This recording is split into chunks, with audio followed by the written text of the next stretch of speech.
Hey guys, आज का हमारा वीडियो उन सीटेट अभ्यर्थियों के लिए इम्पोर्टेंट होने वाला है जिन्होंने अपना सिलेबस कंप्लीट कर लिया है और वो चाहते हैं कि हम क्वेश्चन प्रैक्टिस करें और अंतिम समय में क्वेश्चन प्रैक्टिस ही करनी चाहिए।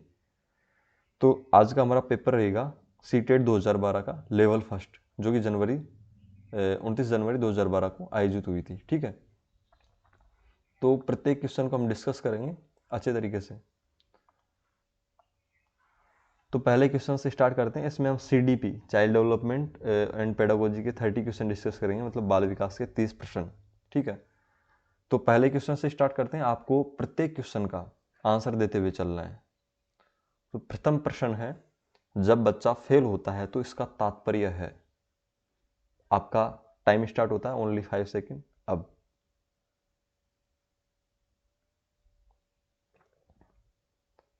आपका टाइम ओवर हो चुका है और इसका आंसर होगा, प्रत्येक ऑप्शन को डिस्कस करते हैं।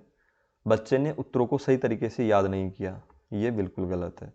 बच्चे को प्राइवेट ट्यूशन लेनी चाहिए थी, ये बिल्कुल नेगेटिव है, ये नहीं हो सकता। बच्चा पढ़ाई के लिए योग्य नहीं है, ये नहीं हो सकता है, क्योंकि सामान्य बच्चा पढ़ाई के लिए योग्य होगा ही।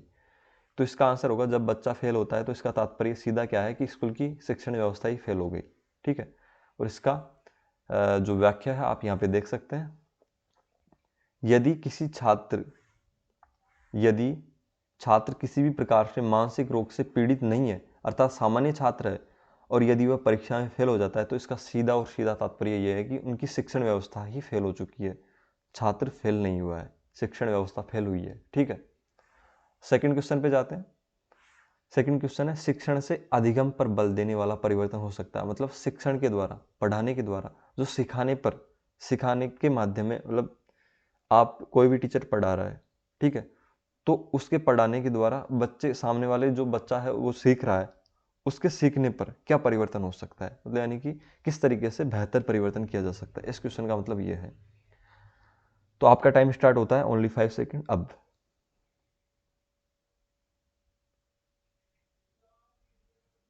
आपका टाइम ओवर हो चुका है और इसका आंसर होगा, प्रत्येक ऑप्शन को डिस्कस करते हैं। बाल केंद्रित शिक्षा पद्धति अपनाकर, रटने को प्रोत्साहित करके, नेगेटिव है, ये कट जाएगा। अग्र शिक्षण की तकनीक अपनाकर, ये इतना यहाँ पे ठीक नहीं बैठ रहा। परीक्षा परिणामों पर केंद्रित होकर, ये भी बिल्कुल नेगेटिव है। ठीक है, तो इसका आंसर होगा बाल केंद्रित शिक्षा पद्धति अपनाकर। उन सभी शिक्षार्थियों को, उन सभी विद्यार्थियों, स्टूडेंट, छात्रों को ये समझ में आ रहा होगा जिन्होंने अपना सिलेबस कंप्लीट कर लिया है। ठीक है, तो इजीली इसको 30/30 क्वेश्चन करेक्ट कर सकते हैं। तो इसका आंसर होगा ऑप्शन नंबर ए, बाल केंद्रित शिक्षा पद्धति अपनाकर शिक्षण से, मतलब पढ़ाने के द्वारा अधिगम पर बल देने का परिवर्तन हो सकता है। मतलब अगर कोई भी टीचर पढ़ा रहा है, अगर वह बाल केंद्रित शिक्षा पद्धति अपनाएगा तो अधिगम और भी विशिष्ट तरीके से होगा, मतलब बहुत ज़्यादा होगा अधिगम, मतलब बच्चा बहुत ज़्यादा सीखेगा। थर्ड क्वेश्चन है, बीजों का अंकुरण संकल्पना, मतलब बीजों का अंकुरण जो भी टॉपिक है अपना, के शिक्षण की सबसे प्रभावी पद्धति है। मतलब बीजों के अंकुरण को समझाने का सबसे प्रभावी तरीका कौन सा है। आपका टाइम स्टार्ट होता है अब।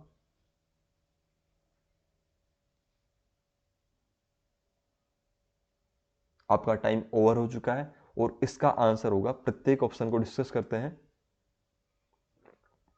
विद्यार्थियों द्वारा पौधे के बीज बोना और उसके अंकुरण के चरणों का अवलोकन करना, शामपट्ट पर चित्र बनाना और वर्णन करना, बीज की वृद्धि के चित्र दिखाना, विस्तृत व्याख्या करना। मतलब सभी के सभी ऑप्शन सही है, लेकिन सबसे बेस्ट ऑप्शन कौन सा है इसमें, ये वाला, क्योंकि इस ऑप्शन नंबर ए में बी, सी और डी तीनों इंक्लूड हो जाएंगे। तो सबसे सही आंसर इसका ये होगा। ठीक है, ऑप्शन नंबर ए। तो आप इसकी व्याख्या देख सकते हैं यहाँ पे। अब चलते हैं क्वेश्चन नंबर 4 पे। समावेशी शिक्षा। समावेशी शिक्षा जब सामने आ जाए कभी भी क्वेश्चन पेपर में, तो सामान्य, आप दिमाग में ये बैठा लेना, सामान्य प्लस विशिष्ट दोनों बालक, कोई बालक विकलांग हो, किसी भी तरीके से अयोग्य हो, मतलब अयोग्य का मतलब वो मतलब इस जगह अयोग्य कहना गलत होगा, मतलब असक्षम हो। ठीक है, मानसिक रूप से, शारीरिक रूप से असक्षम हो तो विशिष्ट बालक की श्रेणी में आ जाएगा, पिछड़ा बालक हो। तो सामान्य और विशिष्ट बालकों को अलग अलग शिक्षा न देकर एक ही क्लास में पढ़ाया जाना चाहिए। मतलब विशिष्ट बालकों को ऐसा अनुभव नहीं हो कि हम थोड़े अलग हैं, इसलिए हमारे साथ ऐसा व्यवहार हो रहा है। तो इन दोनों को बिठाकर एक ही कक्षा कक्ष में शिक्षा दी जानी चाहिए और इनके साथ कोई भेदभाव नहीं किया जाना चाहिए, वही है समावेशी शिक्षा। तो समावेशी शिक्षा, इसका तात्पर्य किस ऑप्शन से? आपका टाइम स्टार्ट होता है अब।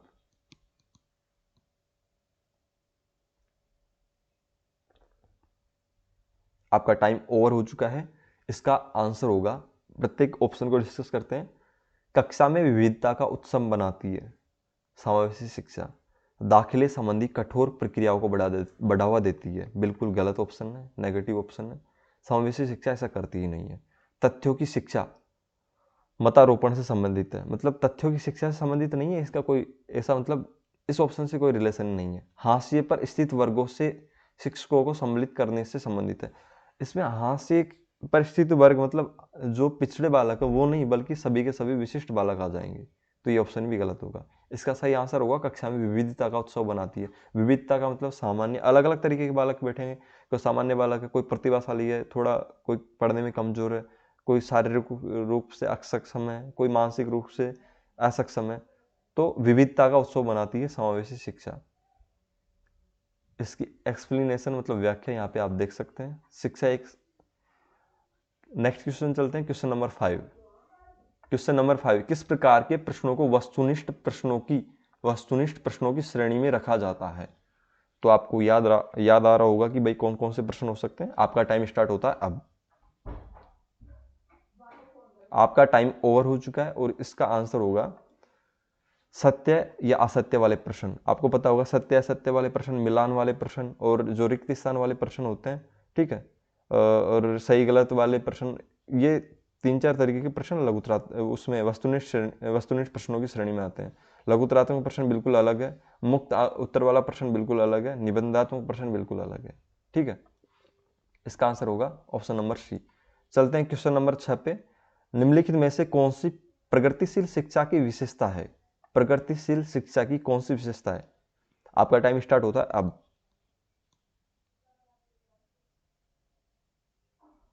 आपका टाइम ओवर हो चुका है।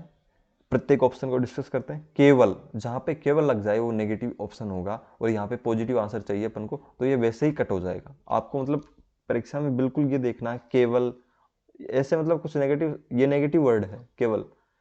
ठीक है, केवल प्रस्तावित पाठ्य पुस्तकों का आधारित अनुदेश, ये बिल्कुल नहीं होगा। परीक्षा में अच्छे अंक प्राप्त करने पर बल, ये भी बिल्कुल नहीं होगा। मतलब जो शिक्षा मनोविज्ञान वो ऐसे कार्य करती ही नहीं है कि भाई ऐसे बल देना कि विद्यार्थियों को भाई परीक्षा में अच्छे अंक। वो चाहती है कि विद्यार्थियों को ज्ञान मिल जाए, मतलब उनका विकास हो जाए मानसिक रूप से। उनको अंक प्राप्त करने का मतलब इतना जोर नहीं देती शिक्षा मनोविज्ञान। बार बार ली जाने वाली परीक्षाएं, ये भी बिल्कुल नहीं है। तो आंसर होगा इसका ऑप्शन नंबर डी।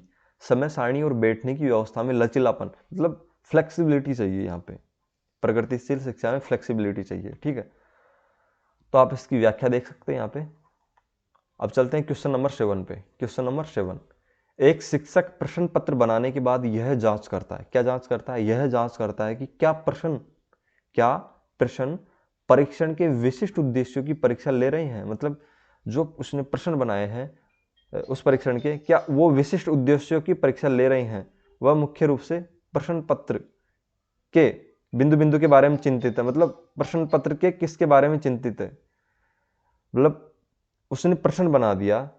प्रश्न शिक्षक मतलब क्या जांच करना चाह रहा है, क्या प्रश्न परीक्षण के विशिष्ट उद्देश्यों की परीक्षा ले रहे हैं। तो मतलब वह प्रश्न को लेकर किस बारे में चिंतित है, उसकी वैधता के बारे में, विश्वसनीयता के बारे में, प्रश्नों के प्रकार के बारे में, संपूर्ण विषय वस्तु को शामिल करने के बारे में। तो आपका टाइम स्टार्ट होता है अब। मैंने समझा दिया है कि प्रश्न मतलब यानी कि वह प्रश्न, इस क्वेश्चन का सीधा एक्सप्लेनेशन अगर मैं इसको समझाना चाहूँ तो वो ये होगा कि किसी शिक्षक ने आपको पढ़ा दिया, पूरा सिलेबस करवा दिया, उसके बाद उसने प्रश्न पत्र निर्माण किया और उसका उद्देश्य क्या है कि आपको पूरी नॉलेज हुई है या नहीं उस प्रश्न पत्र का बनाने का। वह इसको मतलब अब उसने प्रश्न पत्र तो बना दिया लेकिन वह चिंतित है कि उसमें ऐसा हुआ है या नहीं हुआ है। आप मतलब आपकी नॉलेज का इसमें मूल्यांकन हो पाएगा, जो कंप्लीट उसने सिलेबस करवाया उसका मूल्यांकन हो पाएगा या नहीं हो पाएगा, तो उसके बारे में चिंतित है। तो कौन सा ऑप्शन सही होगा? तो इसमें ऑप्शन नंबर होगा, क्योंकि आपका टाइम इतना हो चुका है तो ओवर भी हो चुका है, तो इसमें ऑप्शन नंबर ए सही होगा। संपूर्ण विषय वस्तु को शामिल करने, मतलब वो ऐसे सोच रहा है कि मैंने प्रश्न पत्र तो बना दिया और विशिष्ट उद्देश्य, मतलब उसके जो उद्देश्य शामिल है, शिक्षक ने जिस उद्देश्य को लेकर आपको पढ़ाया था वो इसमें शामिल है, वो तो कंप्लीट हो चुके हैं, लेकिन वो ये देख रहा है कि प्रश्न पत्र में संपूर्ण विषय वस्तु मतलब संपूर्ण पाठ्यक्रम से क्वेश्चन लिए हैं या नहीं लिए हैं। ठीक है, इसका मतलब ये होगा, ऑप्शन नंबर ए सही होगा। चलते हैं क्वेश्चन नंबर 8 पे। विवेचनात्मक शिक्षा शास्त्र, विवेचनात्मक शिक्षा शास्त्र जहां पे जुड़ गया है तो मतलब बच्चा स्वयं खुद करेगा, कुछ भी प्रत्यक्ष अनुभव करेगा या करके सीखेगा, ये सभी चीजें इसमें सम्मिलित हो जाएगी। विवेचनात्मक शिक्षा शास्त्र का यह दृढ़ विश्वास है कि ऑप्शन नंबर मतलब कौन सा सही होगा वो आपको बताना। आपका टाइम स्टार्ट होता अब।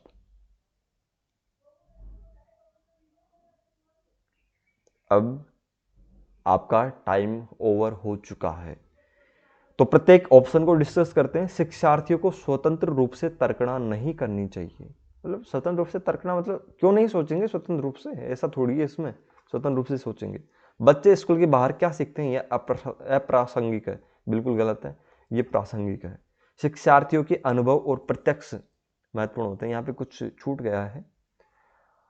और एक शिक्षक को हमेशा कक्षा कक्ष के अनुदेशन का नेतृत्व करना चाहिए, हमेशा, ये थोड़े मतलब नेगेटिव है ये वाला ऑप्शन भी, हमेशा कक्षा कक्ष के अनुदेशन का नेतृत्व नहीं करना चाहिए, मतलब ये नहीं, ये होना चाहिए था यहाँ पे। इसका ऑप्शन नंबर सी सही होगा। शिक्षार्थियों के अनुभव और प्रत्यक्ष मतलब प्रत्यक्ष अनुभव महत्वपूर्ण होते हैं। मतलब शिक्षार्थी एक तो करके सीखना आ जाता है यहाँ पे, या प्रत्यक्ष अनुभव आ जाते हैं, ये सभी के सभी ऑप्शन विवेचनात्मक शिक्षा शास्त्र में आएंगे। ठीक है, तो कुल मिला के विवेचनात्मक शिक्षा शास्त्र जहाँ पे भी आपको दिख जाता है वहाँ पे करके सीखना, प्रत्यक्ष अनुभव, ऐसा जिस ऑप्शन में आ रहा है वही उसका आंसर होगा। ठीक है, तो आप इसकी व्याख्या देख सकते हैं यहाँ पे। अब चलते हैं क्वेश्चन नंबर 9 पे।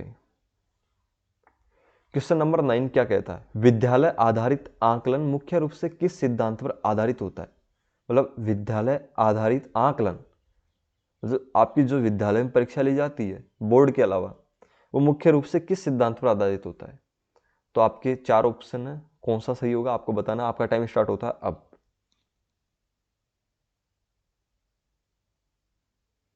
आपका टाइम ओवर हो चुका है। अब प्रत्येक ऑप्शन को डिस्कस करते हैं। बाह्य परीक्षकों की अपेक्षा शिक्षक अपने शिक्षार्थियों की क्षमता को बेहतर तरीके से जानते हैं, बिल्कुल सही है। अगर आप बोर्ड की परीक्षा देने जाते हैं, आपको पढ़ाया तो आपके स्कूल में है, लेकिन जो कॉपी चेक करेगा वो थोड़ी जानेगा, मतलब वो इतने इंटरेस्ट है, उनको पता नहीं है कि इस कक्षा का कौन सा छात्र ज़्यादा इंटेलिजेंट है कि उसकी कॉपी को अच्छे तरीके से जांचना चाहिए। वो तो मतलब एक तरीके से उसके लिए तो आप अनजान व्यक्ति हुए और वो आपकी कॉपी चेक कर रहा है, बट उसका मतलब यानी उसका मनोविज्ञान का उसके कॉपी के ऊपर 100% असर पड़ेगा। मतलब वो क्या सोच रहा है उस समय, क्या कर रहा है, उसका कॉपी के ऊपर 100% असर पड़ेगा। ठीक है, लेकिन अगर वही कॉपी अगर आपका टीचर जांचता है, टीचर जांचता है, तो आपको उसको पता रहेगा कि ये कॉपी किसकी है, वो हैंड राइटिंग से ही पहचान जाएगा। ठीक है, तो इसका असर पड़ता है। विद्यालय आधारित मुख्य आकलन का आकलन मुख्य रूप से किस सिद्धांत पर आधारित है? तो इसका आंसर यही होगा, ऑप्शन नंबर है, इसी सिद्धांत पर आधारित विद्यालय आधारित आकलन। ठीक है, क्योंकि इसमें शिक्षार्थी का पता रहता है शिक्षक को कि भाई कौन सा शिक्षार्थी है, इसकी कॉपी किस तरीके से जांचनी चाहिए, तो मतलब वो कम टाइम में भी जांच लेगा और अच्छे तरीके से मूल्यांकन भी कर पाएगा। ठीक है, और सभी के सभी ऑप्शन नेगेटिव है। इसकी व्याख्या यहाँ पे आप देख सकते हैं। आगे बढ़ते हैं क्योंकि आपका भी टाइम मतलब सेव करना आपको, जल्दी जल्दी से अपन को सभी क्वेश्चन करने। शिक्षार्थी व्यक्तिक विभिन्नता प्रदर्शित करते हैं, अतः शिक्षक को मतलब प्रत्येक शिक्षार्थी है वो व्यक्तिगत रूप से अलग अलग उसका व्यक्तित्व है और सब कुछ, मतलब यानी कि प्रत्येक विद्यार्थी बिल्कुल एक तरीके से विशिष्ट है। प्रत्येक इंसान इस दुनिया में विशिष्ट होता है, मतलब उसका बिल्कुल एज इट इज कॉपी आपको नहीं मिलेगा। तो यहाँ पे कहना क्या चाह रहा है क्वेश्चन, कहना ये चाह रहा है कि शिक्षार्थी की व्यक्तिगत विभिन्नता, शिक्षार्थी है व्यक्तिगत विभिन्नता प्रदर्शित करते हैं, अतः शिक्षक को ऑप्शन नंबर कौन सा सही होगा आपको बताना। आपका टाइम स्टार्ट होता है अब।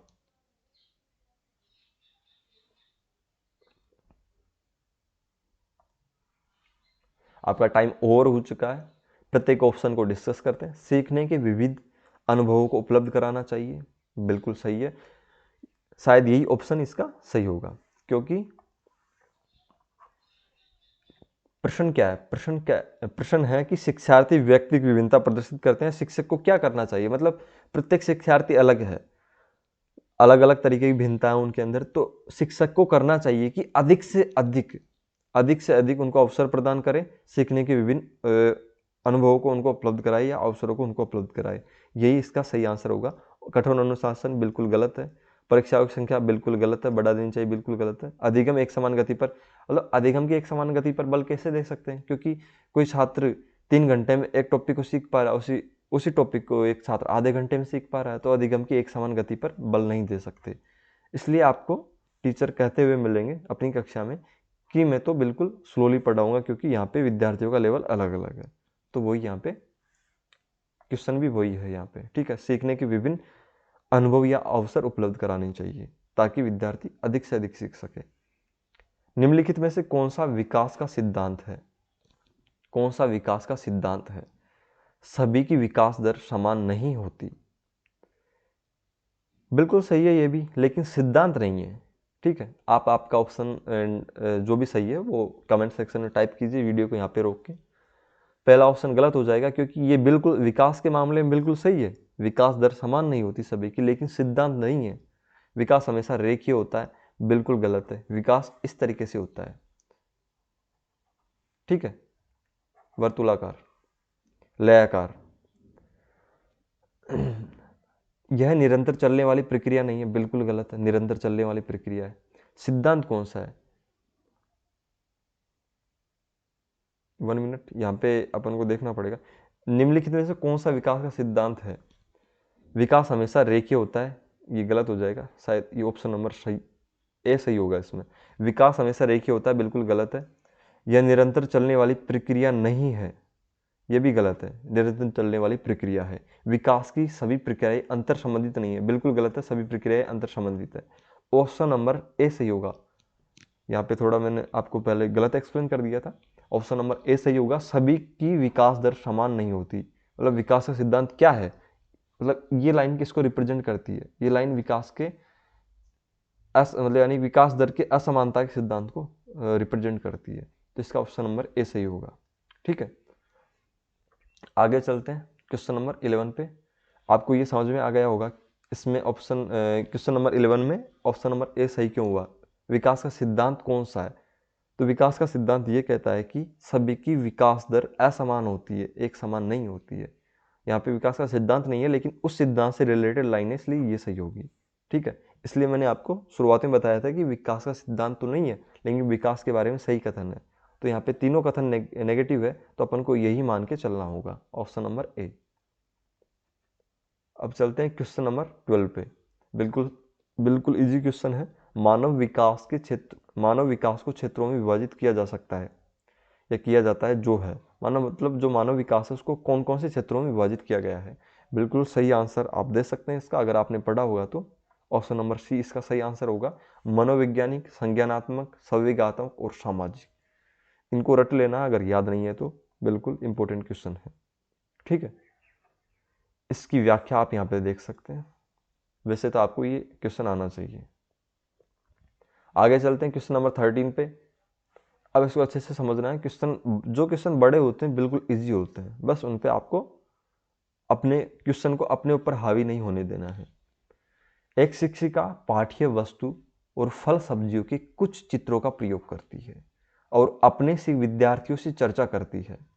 विद्यार्थी इस जानकारी को अपने पूर्व ज्ञान से जोड़ते हैं और पोषण संकल्पनाओं को सीखते हैं। मतलब जो उनको पहले से आता था उससे इस नए ज्ञान को जोड़ते हैं, और जो पोषण की संकल्पना शिक्षिका उसको समझा रही है विद्यार्थियों को, उनको सीखते हैं। यह उपागम बिंदु बिंदु पर आधारित है। आपका टाइम स्टार्ट होता है अब, ओनली 5 सेकेंड।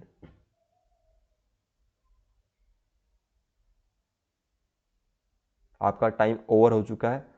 अधिगम के शास्त्रीय अनुबंधन पे ये बिल्कुल नहीं होगा, इससे कोई इसका रिलेशन नहीं है। पूर्व ज्ञान जहाँ पे आ जाए तो वहाँ पे इसका मतलब, यहाँ पे कहना क्या चाह रहा है क्वेश्चन, ये कहना चाह रहा है कि एक शिक्षिका है, कोई भी मतलब फूड का प्रोसेस समझा रही है विद्यार्थियों को, ठीक है। और वो चित्र बता रही है, पाठ्य वस्तु में फल सब्जियों के चित्रों का प्रयोग कर रही है। तो कुल मिला के छात्रों को इसके बारे में पहले से जानकारी भी है और कुछ नया ज्ञान उसमें ऐड कर रही है वो।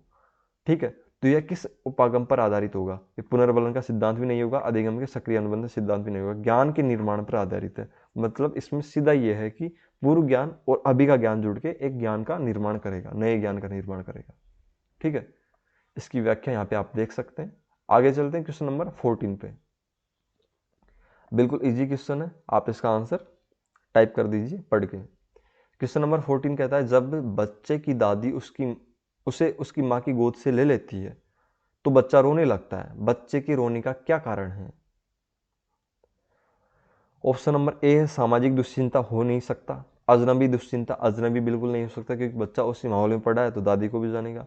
वियोग दुश्चिंता, वियोग दुश्चिंता बड़ों में होती है, बच्चों में नहीं। ठीक है, तो कुल मिला के ये हो ही नहीं सकती। होगी बच्चे में जन्म से क्या उत्पन्न होते हैं? संवेग, तो ये उत्पन्न होगी संवेगात्मक दुश्चिंता, इसके कारण बच्चा रोता है। इसकी व्याख्या आप यहाँ पे देख सकते हैं। क्वेश्चन नंबर 15 पे चलते हैं अपन। 15 क्या कह रहा है? शिक्षा के संदर्भ में सामाजिकरण से तात्पर्य। शिक्षा के संदर्भ में सामाजिकरण से तात्पर्य है। 4 ऑप्शन है, कौन सा सही होगा आपको बताना है। आपका टाइम स्टार्ट होता है अब।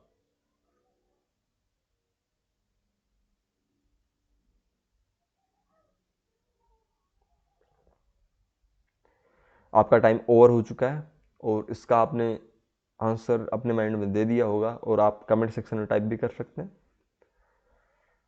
तो प्रत्येक ऑप्शन को डिस्कस करते हैं। अपने सामाजिक मानदंड बनाना, ये थोड़ा हो सकता है लेकिन इतना करेक्ट नहीं है, दूसरा ऑप्शन अपन को ढूंढना पड़ेगा। समाज में बड़ों का सम्मान करना, ये भी थोड़ा ठीक ठाक है। सामाजिक वातावरण अनुकूलन और समायोजन, ये इसका बिल्कुल करेक्ट आंसर होगा क्योंकि सामाजिक वातावरण अनुकूलन और समायोजन, ये वाला ऑप्शन इन ए और बी दोनों को इसके अंदर अपने आप में सम्मिलित करके चलता है। ठीक है, और डी सामाजिक मानदंडों का सदैव अनुपालन, ये थोड़ा नेगेटिव आंसर है तो ये गलत हो जाएगा। ठीक है, तो कुल मिला के सी ऑप्शन इसलिए होगा क्योंकि ए और बी को भी उसने अपने अंदर सम्मिलित कर रखा है, मतलब व्यापक आंसर है ये वाला, तो इसकी वजह से ऑप्शन नंबर सी सही होगा। इसकी व्याख्या देख लेते हैं। आप यहाँ पे इसकी व्याख्या देख सकते हैं। अगले क्वेश्चन पे चलते हैं, क्वेश्चन नंबर 16 पे। क्वेश्चन नंबर 16, राज्य स्तर की एक एकल गायन प्रतियोगिता के लिए विद्यार्थियों को तैयार करते समय एक विद्यालय लड़कियों को वरीयता देता है। मतलब एक राज्य स्तर की एक गायन प्रतियोगिता है, उस समय विद्यार्थियों को तैयार किया जा रहा है तो एक विद्यालय पहले लड़कियों को वरीयता देता है। तो यह दर्शाता है, पहले मैं आपको कुछ इसका डिस्कस कर देता हूँ, मतलब कहना क्या चाह रहा है क्वेश्चन, और इसके बारे में कुछ एक्सप्लेन कर देता हूँ। आपने देखा होगा कि जो भी समाज है और अलग अलग संस्थान, उन जगह पहले लड़कियों को वरीयता दी जाती है, लेकिन मनोविज्ञान में थोड़ा कॉन्सेप्ट अलग है। मनोविज्ञान या शिक्षा मनोविज्ञान ये मानता है कि सभी बराबर है, सभी बराबर है, उसकी दृष्टि में सभी बराबर है, तो लड़कियों को वरीयता क्यों दे? अगर लड़कियों को वरीयता दी जाती है तो मनोविज्ञान में माना जाता है कि लड़कियों को कमजोर मान रखा है, इसकी वजह से उनको वरीयता दी जाती है। और ये बिल्कुल सही भी है क्योंकि उनको कमजोर माना जाता है, इसकी वजह से उनको पहले वरीयता दी जाती है। तो मनोविज्ञान के पक्ष में ये ऑप्शन, मतलब यानी लड़कियों को वरीयता देना किसी भी चीज़ में पहले वरीयता देना, वो गलत है, मतलब वो नेगेटिव मानता है मनोविज्ञान। तो शिक्षा मनोविज्ञान ये मानता है कि सभी बराबर है तो सभी को बराबर तरीके से ट्रीट किया जाना चाहिए। मतलब लड़कियों को कमज़ोर समझ के पहले ऐसा नहीं कि अरे ये मतलब बेचारे कमज़ोर है, इनको पहले जाने दो, मतलब वरीयता इस तरीके से नहीं देनी चाहिए। तो इसका आंसर होगा लैंगिक पूर्वाग्रह है। लैंगिक पूर्वाग्रह का मतलब किसी भी चीज़ के बारे में पूर्व धारणा बना लेते हैं, मतलब समाज में कुछ पूर्व धारणा बनी हुई है लैंगिक पूर्वाग्रह को लेके कि भाई महिलाएं कमज़ोर होती है, तो इसकी वजह से लड़कियों को वरीयता देना लैंगिक पूर्वाग्रह के अंतर्गत आएगा। जो कि पूर्वाग्रह का मतलब होता है पहले से, मतलब गलत अनुमान लगा के चलना, एक तरीके से विशेष बेकार ही धारणा बना के लेके चलना। ठीक है, तो लैंगिक पूर्वाग्रह इसका आंसर होगा। इसकी व्याख्या आप यहाँ पे देख सकते हैं। क्वेश्चन नंबर 17 है, वाइगोत्स्की बच्चों के सीखने में निम्नलिखित में से किस कारक की महत्वपूर्ण भूमिका पर बल देते हैं? जहाँ पे वाइगोत्स्की आ गया वहाँ पे सामाजिक जरूर आएगा, तो बिना आपको सोचे समझे जहाँ पे सामाजिक दिख गया वहाँ पे टिक कर देना है। तो कुल मिला के इसका ऑप्शन नंबर डी सही होगा। वाइगोत्स्की का सीधा रिलेशन होता है सामाजिक से। तो इसकी जो व्याख्या है, आप अगर इसको समझना चाहते हैं ये ऑप्शन क्यों आया है यहाँ पे, आप पढ़ सकते हैं। क्वेश्चन नंबर 18 पे चलते हैं। एक शिक्षिका अपने शिक्षार्थियों को विभिन्न अधिगम शैलियों को संतुष्ट करने के लिए एक शिक्षिका अपने शिक्षार्थियों को विभिन्न अधिगम शैलियों को संतुष्ट करने के लिए वैविध्यपूर्ण कार्यों का उपयोग करती है। वह बिंदु बिंदु से प्रभावित है। मतलब एक शिक्षिका है तो वह अपनी विभिन्न अधिगम शैलियां, मतलब टीचिंग मेथड्स होते हैं ना अपने अलग अलग पढ़ाने के तरीके, उनको संतुष्ट करने के लिए, वही विद्यार्थी को समझ में आ रहा है या नहीं आ रहा, तो अलग अलग कार्य, मतलब अलग अलग विविधतापूर्ण कार्य करती है। कभी इस शैली का प्रयोग करती है, कभी उस शैली का प्रयोग करती है पढ़ाने के लिए। तो वह किस सिद्धांत से प्रभावित है, मतलब वो अलग अलग टेक्निक का उपयोग कर रही है पढ़ाने के लिए, तो वह किस सिद्धांत से प्रभावित है, मतलब वो अलग अलग टेक्निक का प्रयोग क्यों कर रही है, कौन सा सिद्धांत इसमें रिलेट करेगा। तो प्रत्येक ऑप्शन को डिस्कस करते हैं। कोहलबर्ग के नैतिक विकास का सिद्धांत, नैतिक विकास से इसका कोई रिलेशन नहीं होगा। पियाजे का संज्ञानात्मक सिद्धांत, इससे भी इसका कोई रिलेशन नहीं होगा। वाइगोत्स्की की सामाजिक सांस्कृतिक सिद्धांत, इससे भी इसका कोई रिलेशन नहीं है। गार्डनर की बहुबुद्धि सिद्धांत से इसका रिलेशन होगा। और मैं इसको समझा देना चाहता हूँ, गार्डनर के बहुबुद्धि सिद्धांत के अनुसार बुद्धि का स्वरूप एकांगी न होकर बहुकार्य की होता है। मतलब किसी की बुद्धि खेल में ज़्यादा है, किसी की पढ़ने में ज़्यादा है, मतलब अलग अलग क्षेत्र में जो बुद्धि का जी और एस कारक होता है, तो विशिष्ट कारक एस जिसमें प्रभावी हो जाता है, वो व्यक्ति उसी में प्रवीण हो जाता है। तो बुद्धि का स्वरूप एकांगी ना होकर बहुकार्य की होता है। मतलब बुद्धि का एक पक्ष नहीं होता कि कोई पढ़ने में ही इंटेलिजेंट होगा, अलग अलग क्षेत्र हो सकता है, कोई डांसिंग में, कोई सिंगिंग में, इसलिए अलग अलग अधिगम शैलियों का प्रयोग करना चाहिए। ठीक है, तब जाके ही विद्यार्थियों को समझ में आएगा। तो इसकी व्याख्या आप यहाँ पे देख सकते हैं क्वेश्चन नंबर 19 की, 18 की। तो क्वेश्चन नंबर 19 पे चलते हैं, 19 पे चलते हैं। एक शिक्षिका अपने आप में कभी भी प्रश्नों के उत्तर नहीं देती है। मतलब बहुत सारे टीचर देखे होंगे आपने, आपकी हो सकता है आपका भी कोई ऐसा टीचर रहा हो जो कि पाठ पढ़ा दिया उसके बाद प्रश्नों का उत्तर नहीं देगा। ठीक है, वह विद्यार्थियों से कहेगा तुम ही मतलब सोच विचार के इसका उत्तर दो। ठीक है, तो वह अपने विद्यार्थी को उत्तर देने के लिए समूह चर्चाएं और सहयोगात्मक अधिगम अपनाने के लिए प्रोत्साहित करती है। यह उपागम बिंदु बिंदु के सिद्धांत पर आधारित है। क्वेश्चन कहना यह चाह रहा है कि एक टीचर है, उसने पाठ पढ़ा दिया, उसके बाद वह उस पाठ के प्रश्नों का खुद आंसर नहीं बता रही है विद्यार्थियों को कि भाई ये आंसर होगा, आप लिख लीजिए। विद्यार्थियों से कह रही है कि आप चर्चा कीजिए आपस में, एक दूसरे का सहयोग लीजिए और इन क्वेश्चनों के आंसर करके मेरे को बताइए। ठीक है, तो यह उपागम जो यह इतना जो ये वाली चीज कर रही है वो अलग ही, तो वो किस सिद्धांत पर आधारित है। तो ऑप्शन है इसके अनुदेशनात्मक सामग्री के उच्च संगठन पर, अच्छा उदाहरण प्रस्तुत करना और भूमिका प्रतिरूप बनाना, सीखने की तत्परता और सक्रिय भागीदारी। तो आपके अनुसार कौन सा ऑप्शन सही है, आप कमेंट सेक्शन में जरूर बताएं। इसका ऑप्शन नंबर डी सही होगा, सक्रिय भागीदारी। क्योंकि सभी बच्चे जब उसने टीचर ने पाठ पढ़ाया तो उस समय भी एक्टिव थे और अब एक्टिव रहेंगे, क्योंकि उनके ऊपर ही क्वेश्चनों के आंसर, मतलब प्रश्नों का उत्तर देने का शिक्षक ने क्या डाल दिया, भार डाल दिया। तो वो खुद एक्टिव होके उनका मतलब माइंड काम करेगा और अलग अलग तरीके के विचार आएंगे, अलग अलग तरीके के उत्तर आएंगे। फिर जो उत्तर सही होगा वो टीचर उनको बता देगी ये वाला उत्तर सही है। तो कुल मिला के सक्रिय भागीदारी इसका सही आंसर होगा। इसकी व्याख्या यहाँ पे आप देख सकते हैं। क्वेश्चन नंबर 20, निम्नलिखित में कौन सा शिक्षक से संबंधित अधिगम को प्रभावित करने वाला कारक है। मतलब कौन सा कारक है जो कि अधिगम सीखने को प्रभावित करेगा, और वो जो कारक होना चाहिए वो शिक्षक से संबंधित होना चाहिए। तो 4 ऑप्शन है, कौन सा ऑप्शन सही है आप बताइए कमेंट सेक्शन में।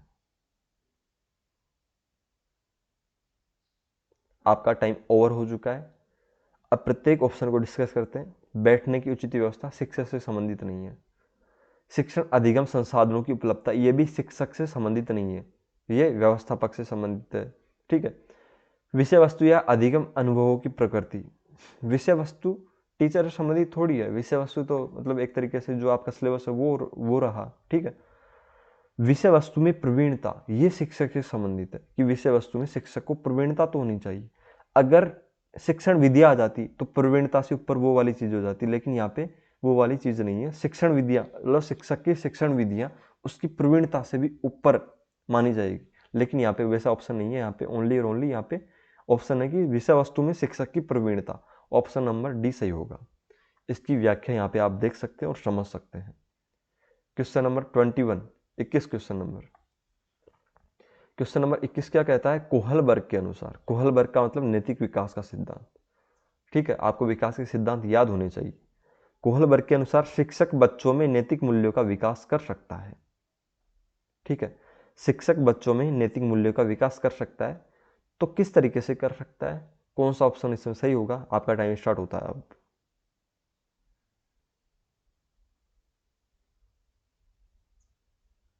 आपका टाइम ओवर हो चुका है। प्रत्येक ऑप्शन को डिस्कस करते हैं।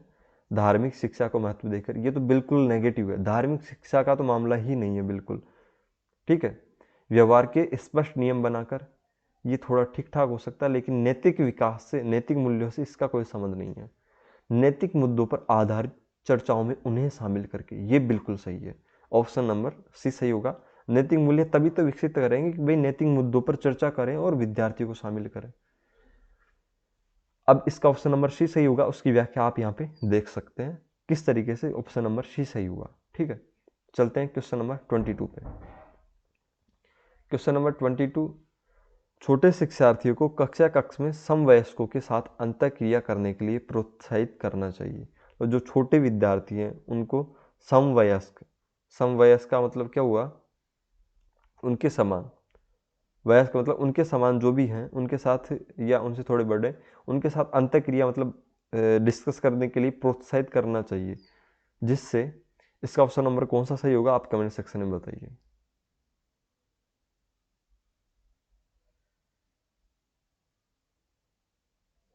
आपका टाइम ओवर हो चुका है। इसका प्रत्येक ऑप्शन को डिस्कस करते हैं। वे एक दूसरे से प्रश्नों के उत्तर सीख सके, ये सही है, लेकिन इतना सही नहीं है।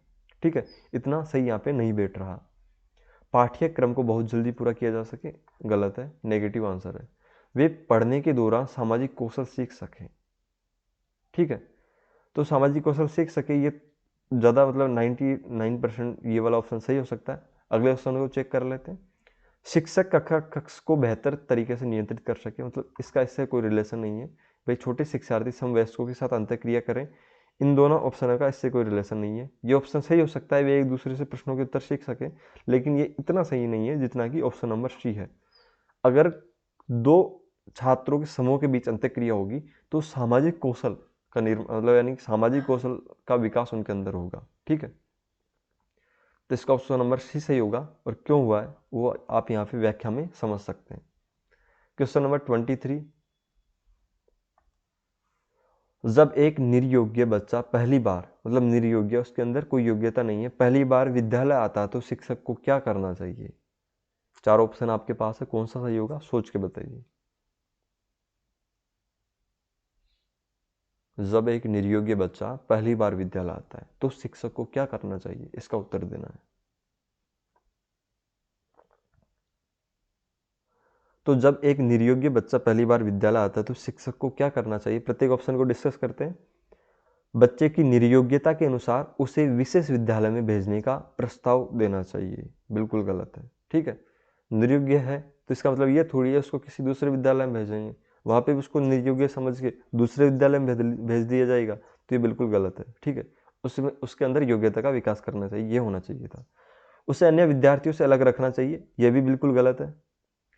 सहकारी योजना विकसित करने के लिए बच्चे को माता पिता के साथ चर्चा बच्चे के माता पिता के साथ चर्चा करनी चाहिए। को नहीं आएगा यहाँ पे, क्या आएगा? मतलब शिक्षक बच्चे के माता पिता के साथ चर्चा करेगा उसके अंदर सहकारी योजना विकसित करने के लिए।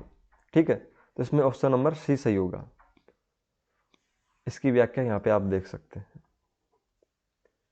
क्वेश्चन नंबर 24, पियाजे के संज्ञानात्मक विकास के चरणों के अनुसार, पियाजे के संज्ञानात्मक विकास के चरणों के अनुसार इंद्रिय गामक संवेदी प्रेरक अवस्था, जो कि 2 वर्ष तक होती है, जन्म से 2 वर्ष तक अवस्था, किसके साथ संबंधित है? जो पियाजे का संज्ञानात्मक विकास सिद्धांत है उसके 4 चरण है। ठीक है, तो पहला चरण है इंद्रिय गामक अवस्था, ये संवेदी प्रेरक अवस्था 0 से मतलब जन्म से 2 वर्ष तक। ठीक है, वह किसके साथ संबंधित है। ऑप्शन नंबर 4, चारों के चार ऑप्शन यहाँ पे दे रखे हैं, आपको बताना कौन सा सही होगा।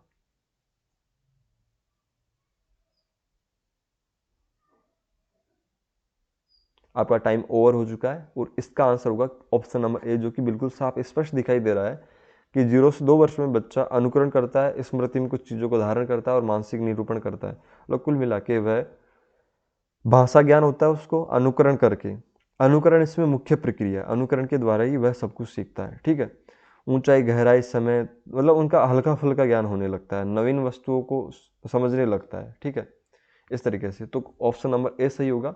इसकी व्याख्या यहाँ पे नीचे दे रखी है, आप पढ़ सकते हैं। क्वेश्चन नंबर 25,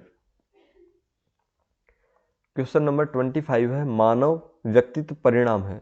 जो मानव व्यक्तित्व है, जो कि बाल विकास की पहली यूनिट में ये वाला जो टॉपिक का मानव व्यक्तित्व अच्छे तरीके से डिस्कस किया जाता है, तो इसका आंसर आपको आना चाहिए। मानव व्यक्तित्व परिणाम है। आपका टाइम ओवर हो चुका है।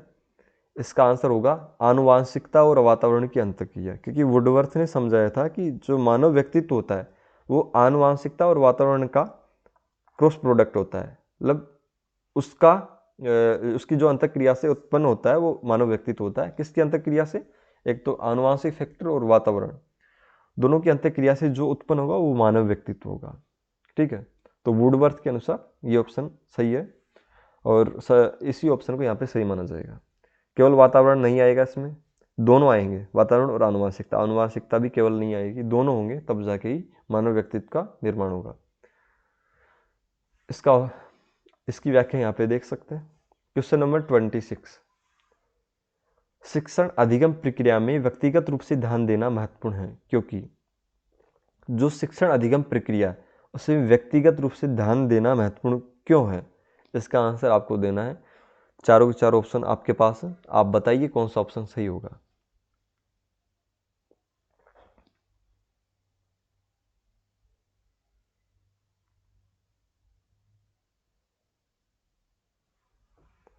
तो इसका आंसर सही होगा। पहले डिस्कस करते हैं प्रत्येक ऑप्शन को।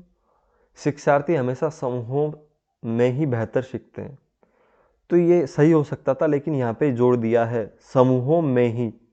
केवल मतलब कहना चाह रहा है कि ओनली और ओनली समूहों में ही बेहतर तरीके से सीख सकता है। ठीक है, तो ऐसा नहीं है कि भाई समूहों में ही बेहतर तरीके से सीख सकता है, अपने बाहरी वातावरण में भी अच्छी तरीके से सीख सकता है। तो ये वाला ऑप्शन बिल्कुल मतलब थोड़ा सही था, लेकिन इसको नेगेटिव बना दिया है मैं ही ने। ठीक है, तो ये ऑप्शन गलत हो जाएगा।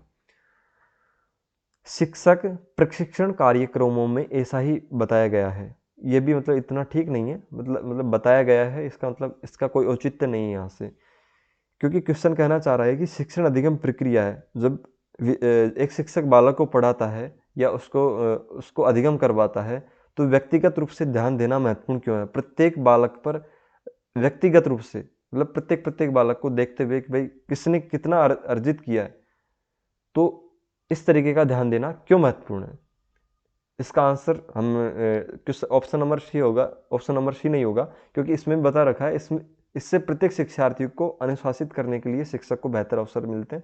इसका कोई औचित्य नहीं है। ठीक है, बच्चों की विकास दर भिन्न होती है, ये ऑप्शन नंबर डी सही होगा, क्योंकि बच्चों की विकास दर भिन्न होती है, वो भिन्न तरीकों से सीख सकते हैं।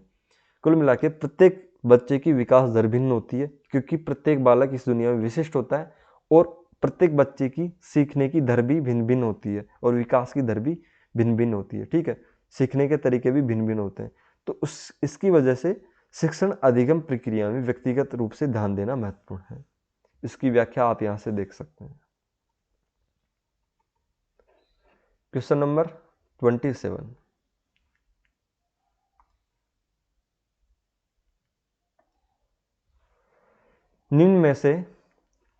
निम्नलिखित में से कौन सी समस्या समाधान की वैज्ञानिक पद्धति का पहला चरण है। यह बिल्कुल इजी क्वेश्चन है, यह सभी को आना चाहिए। तो सभी को इसका आंसर पता होगा कि जो समस्या समाधान की वैज्ञानिक पद्धति है उसका पहला चरण कौन सा होता है। उसका पहला चरण होता है समस्या का ज्ञान। भाई समस्या क्या है, समस्या क्या है उसका ज्ञान होना चाहिए। तो यहाँ पे कौन सा ऑप्शन है ऐसा, ये बिल्कुल गलत है, ये भी गलत है, ये भी गलत है, ये होगा समस्या के प्रति जागरूकता, इसका मतलब यही है कि भाई समस्या का ज्ञान तो हो, भाई समस्या क्या है। तो पहला चरण ये होगा वैज्ञानिक पद्धति का कि भाई समस्या क्या है, उसको तो समझें। ठीक है, अब चलते हैं ऑप्शन नंबर 20, क्वेश्चन नंबर 28 पे। निम्नलिखित में से कौन सा सीखने का क्षेत्र है? निम्नलिखित में से कौन सा सीखने का क्षेत्र है? आप इसका आंसर टाइप कीजिए। तो आपका टाइम ओवर हो चुका है। निम्नलिखित में से कौन सा सीखने का क्षेत्र है? तो आनुभाविक ये सीखने का क्षेत्र मतलब वैसे नहीं है।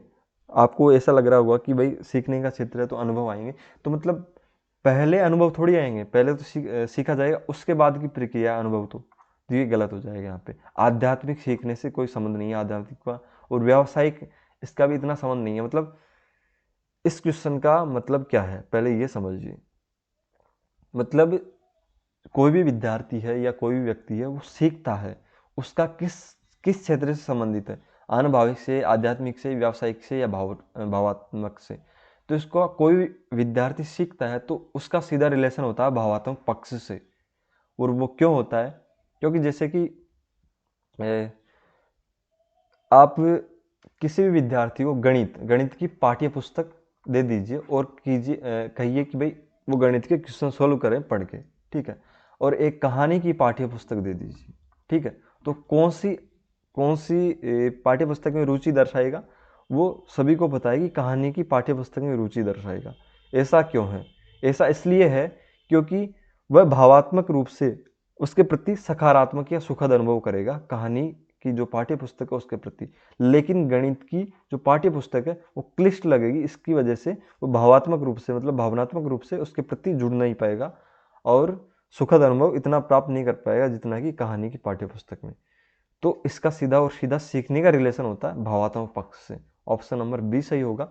इसकी व्याख्या यहाँ पे आप देख सकते हैं। Question number 29। जब बच्चा कार्य करते हुए ऊबने लगता है तो यह इस बात का संकेत है कि। तो इसमें ऑप्शन नंबर सभी के सभी आपको दे रखे हैं, तो आप बताइए कौन सा सही होगा। जब बच्चा कार्य करते हुए ऊबने लगता है तो यह किस बात का संकेत है? आपका टाइम ओवर हो चुका है। प्रत्येक ऑप्शन को बारी बारी चेक करते हैं। संभवतः कार्य यांत्रिक रूप से बार बार हो रहा हो, बिल्कुल सही है, ये भी हो सकता है। बच्चा बुद्धिमान नहीं है, इसका कोई रिलेशन नहीं है इससे, ठीक है। क्योंकि वो बच्चा कार्य कर रहा है इसका मतलब बुद्धिमान तो है ही। बच्चे में सीखने की योग्यता नहीं है, यह भी बिल्कुल नहीं होगा। अगर सीखने की योग्यता नहीं है तो वह उस कार्य को बार बार कैसे कर सकता है? बच्चे को अनुशासित करने की जरूरत है, यह भी बिल्कुल सही नहीं है। बिल्कुल ऑप्शन नंबर ए सही होगा। ऐसा क्यों, अब इसको समझिए।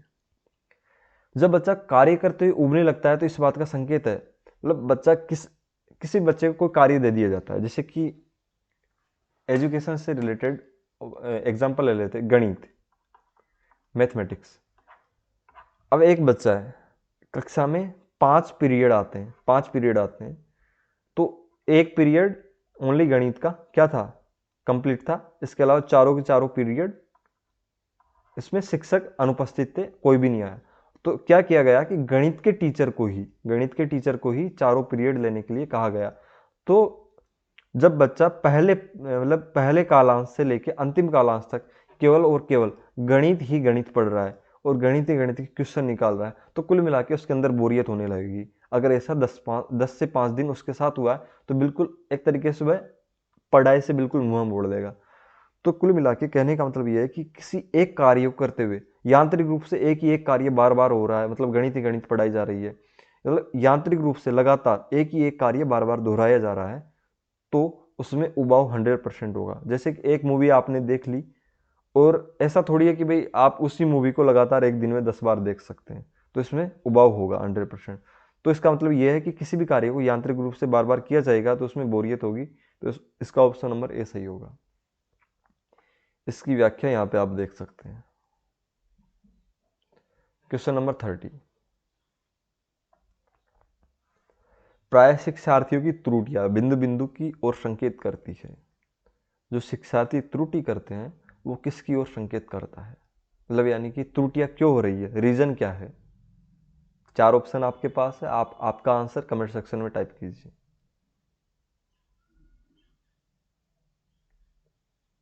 आपका टाइम ओवर हो चुका है।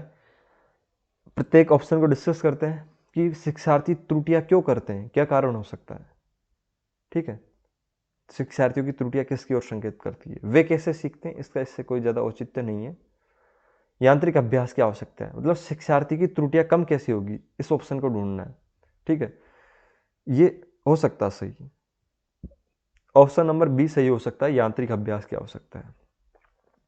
सीखने की अनुपस्थिति, ठीक है, शिक्षार्थी त्रुटियां करता, सीखने की अनुपस्थिति इसका कोई विशेष रीजन नहीं होगी। ठीक है, क्योंकि एक दिन विद्यार्थी क्लास में अनुपस्थित रहा तो इसका मतलब ये थोड़ी है कि भाई वो मैक्सिमम क्वेश्चन में गलती करेगा। ठीक है, तो इसका मतलब ऑप्शन नंबर सी नहीं होगा, इतना यहाँ पे ठीक नहीं बैठ रहा। शिक्षार्थी के सामाजिक आर्थिक, मतलब जो शिक्षार्थी त्रुटियां करता है एजुकेशन में, मतलब जो पढ़ाई में, उसका उसके सामाजिक और आर्थिक स्तर से बिल्कुल कोई मतलब नहीं है, उससे रिलेशन ही नहीं है। तो यांत्रिक अभ्यास की आवश्यकता है, तब जाके ही उसकी त्रुटियां दूर होगी। प्राय शिक्षार्थियों की त्रुटियां कब किसकी ओर संकेत करती है कि उसको यांत्रिक अभ्यास की आवश्यकता है, तब जाके ही उसकी त्रुटियां दूर होगी। अब आप ऐसे कहेंगे कि क्वेश्चन नंबर 29 में तो आपने ये बताया था कि भाई यांत्रिक कार्य बार बार हो रहा है, इसकी वजह से बच्चा उब रहा है, और यहाँ पे आप बता रहे हैं कि प्राय शिक्षार्थियों की त्रुटियां तब जाके दूर होगी जब उसको यांत्रिक अभ्यास की आवश्यकता है। तो क्वेश्चन नंबर 29 ये था कि अगर एक ही एक चीज को बार बार उसको पढ़ाएंगे तो बोरियत होगी। लेकिन क्वेश्चन नंबर 30 में ये है कि अगर बच्चा गणित पढ़ता है, कक्षा में पढ़ ली उसने गणित, उसके बाद उठा के ही बिल्कुल नहीं देखी, कोई भी क्वेश्चन नहीं निकाला, मतलब प्रैक्टिस बिल्कुल नहीं की, और वापस से पढ़ने जा रहा लगातार, उसका 1 मंथ कंप्लीट हो गया।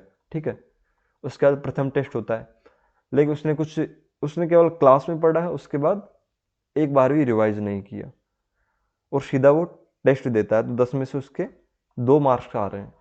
क्योंकि 2 मार्क्स इसलिए आते हैं क्योंकि या तो उससे क्वेश्चन नहीं आ रहे हैं, क्वेश्चन आ रहे हैं तो वो त्रुटियां कर रहा है। त्रुटियां क्यों कर रहा है, क्योंकि जो मैथमेटिक्स है उसमें प्रत्येक प्रश्न को यांत्रिक अभ्यास की, मतलब एक प्रश्न को कम से कम 5 बार निकाले, 2 बार निकाले, 3 बार निकाले, इस तरीके से बार बार उस क्वेश्चन को निकालेंगे तो वो यांत्रिक अभ्यास कहलाएगा। तब जाके ही उसमें सॉलिडनेस, मतलब दृढ़ता, एक तरीके से मजबूती आएगी कंसेप्ट में। तो कुल मिला के यांत्रिक अभ्यास का मतलब उस चीज से है कि भाई किसी क्वेश्चन की प्रैक्टिस से है। यहाँ पे ऐसे नहीं है कि भाई गणित ही गणित पढ़ाए, उससे यांत्रिक अभ्यास का इससे रिलेशन नहीं है। यहाँ पे इसके यांत्रिक अभ्यास मतलब ऑप्शन नंबर बी का रिलेशन है कि किसी क्वेश्चन को बार बार प्रैक्टिस करना, तो ऑप्शन नंबर बी सही होगा। तो हमने आज डिस्कस कर लिए सीडीपी के 30 क्वेश्चन, जो कि 2012 जनवरी 2012 का पेपर है, सीटेट लेवल फर्स्ट का। तो इसके बाद जो डिस्कस करेंगे वो लेवल सेकंड के 30 क्वेश्चन सीडीपी के डिस्कस करेंगे। तो आपको कैसा लगा आप कमेंट सेक्शन में बता सकते हैं, और आपके लिए वीडियो हेल्पफुल रहा तो अन्य लोगों को शेयर कर सकते हैं। धन्यवाद।